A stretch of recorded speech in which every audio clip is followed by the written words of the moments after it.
Jared Polin, FroKnowsPhoto.com, and this is a raw file review of the Canon R3 files because I just got a production unit of a Canon R3 in my hands. So I took it out this weekend to photograph some soccer, and I want to look at the raw files in the computer, and I also want to let you download those raw files so that you can pixel peep them, do whatever you want with them. Don't call them your own, don't try to sell them, but just take a look at it so you can see what a raw file from an R3 looks like. Now, I did go out and photograph soccer. I was going to record my EVF with the Atomos Ninja 5, except for the fact that the R3 does not have a full HDMI, and that's the only cable that I took, which isn't really Canon's fault, but it's my fault because I was an asshole for not checking which cable I needed. Now, one of the reasons the R3 doesn't need a full HDMI is because it does all of the video internally that normally you would want to do externally.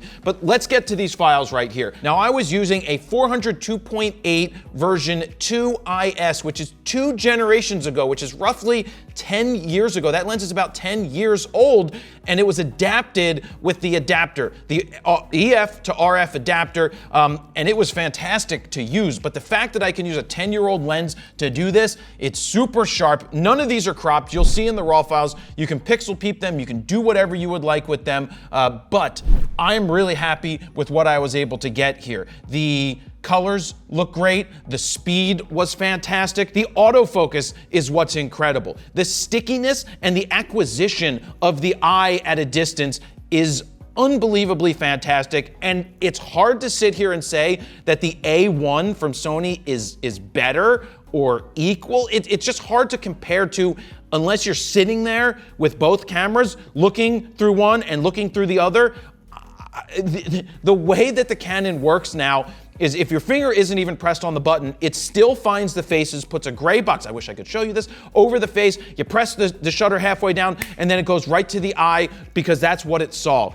It was fantastic in the real world situation here, and I'm happy with the files. I'm really happy with how the focus was working. Stuff like this, there was times where I wasn't even looking through because stuff just happened so fast, and I pressed the shutter and I ended up getting the picture because the focus went to where it needed to go.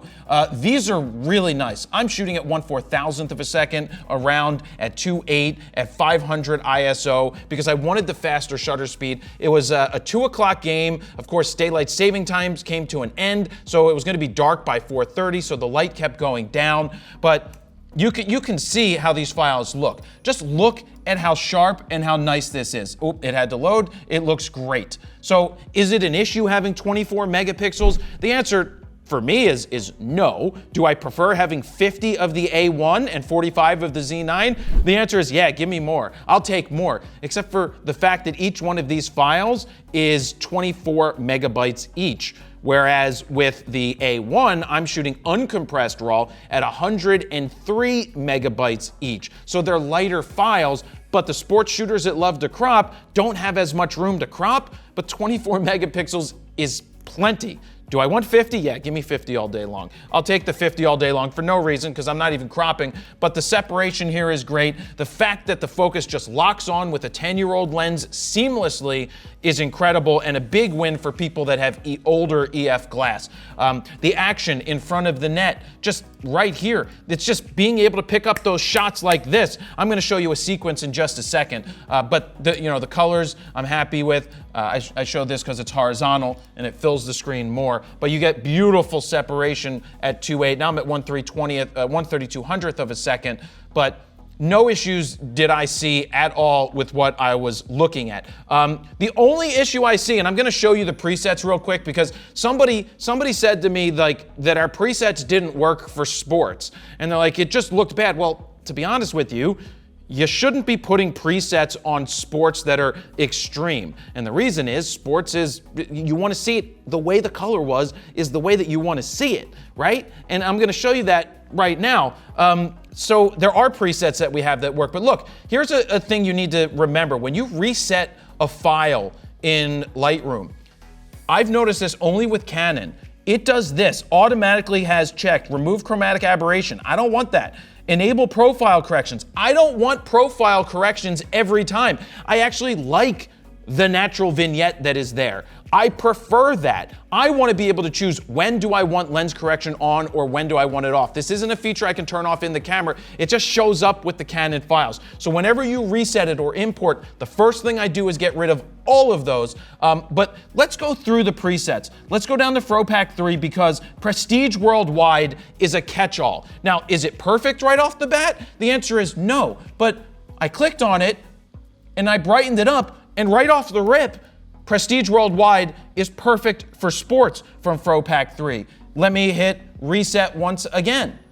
And then I gotta come down here and get rid of this. And then let's go to FroPack 2. AC/DC, now it comes out a little on the warm side, but all we need to do, I know this is top secret because you can't see all this, is I'm just pulling down on the warmth. That's the whole point of presets, is I give you a starting point, all right? A starting point. And let's go up and reset one more time because there's a couple more I want to show you from FroPack 1. We've got Color Boomify, which is mine. Now it's a little dark, but you could just brighten it up a little bit. And then of course, we've got Skittles. And I'll be honest with you, I've been using Skittles quite a bit when it comes to my sports images. So if you're looking for a good starting point for sports, you want to pick the presets that are not over the top. You want to pick the more natural ones. So if you want to check out FroPack 3 or pick up the entire bundle, head on over to FroKnowsPhoto.com/FroPack3. While you're over there, you can play with the sliders to see the befores and the afters. And if you pick up FroPack 3 right now, it's on sale. Or you can save even more when you get the triple play bundle. And that's what I think you should do to get all of these presets. So let me jump back in here now and get to the last couple of images. Look, you have players that have crossed the frame, and I'm right here on this player right here. Now you're gonna get the raw file without any edits. That's without any edits. That's what it looks like right off the bat out of the camera, okay? So with my tweaks, you're gonna see that. We still have the right panel is gonna be covered up the whole time here because I used my preset there, but it looks great. Next, at the very end of the game, these guys lost. They were up 1-0 and then ended up giving up 2 goals in the last 6 minutes to lose. But this is a very Y.A. Tittle type photo. Y.A. Tittle lost in his last game ever, and there's a picture of him in the end zone like bleeding in football. And so you got to look for these shots. But look, the focus went right to this guy's eye. That's where I wanted it, and that's where it went. All right, let's finish off with this. This is a rapid fire sequence, right? It's the goalie squaring up. It wasn't a penalty kick. It was a breakaway, basically. The guy broke free. So I was focused in on the goalie. That's why I'm sitting out on this area of the field. And the goalie squares up, focus nails him, as it better. It shouldn't miss. But here, you can just get the reactions. You get those tweener shots. That's what 30 frames a second ends up giving you. But I'm really happy with the results that I got. The files look great. The colors look great. But more so than anything, the autofocus was mind-blowing. Yes, the autofocus is mind-blowing. You saw it in the preview video that we did when we went and photographed soccer. You saw how sticky the autofocusing points are. Yeah, it didn't get worse. I can't say whether it got better or not from the pre-production, but it was awesome in this situation. So if you're looking for an R3, I do suggest you check the links down below or go to Alan's Camera, call them, email them. They have a ton on pre-order. Hopefully they can get you on the list and you can get one. But yeah, this is a raw file review. The links are down below for you to check out these raw files. Take a look at them for yourselves, and I'll keep making other videos. When we get the Z9 in and the R3 and the A1, we're putting them all together to do some autofocusing tests that you guys are gonna wanna see. We wanna see how they look in the real world. Well, it's not really real world. I mean, it's the real world because it's outside, but it's gonna be me running around. We're gonna just show it to you because everybody wants to see which one is better. And I'll keep saying it. They're all very similar at this point, including the Z9. They're all pretty close across the board, but I say Canon is really onto something here. I don't have any issues with my A1, but I'm saying that this stuff for sports, man, the R3 is an unbelievable camera. So is the R6 and the R5 still. And when they come out with an R1, give me more megapixels, guys, just because. Anyway, thank you very much for watching. Jared Polin, FroKnowsPhoto.com. See ya.